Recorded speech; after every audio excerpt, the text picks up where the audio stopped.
হযরত আলী রহমতুল্লাহের বর্ম ও একজন ইহুদির ইসলামের গল্প। শেরে খোদা হযরত আলী রহমতুল্লাহ ছিলেন বহুমুখী গুণের অধিকারী।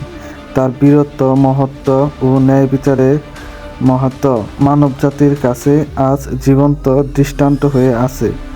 একবার খলিফা হযরত আলী রহমতুল্লাহ তার একটা বর্ম হারিয়ে ফেলেন।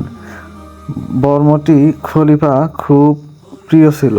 তার হারানো বর্মটি খুঁজে বের করার জন্য তিনি তৎপর হলেন।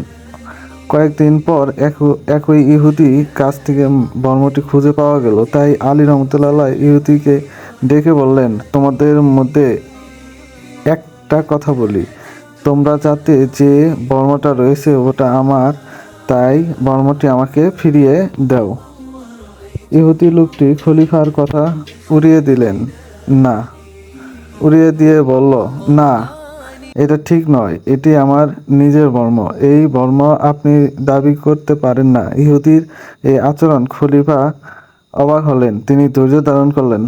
হযরত আলী রহমতুল্লাহ বর্মের জন্য আলাদা গিয়ে বিচার প্রার্থী হলেন। তিনি কাজটি শরিয়া আদালতে অভিযোগ পেশ করেন।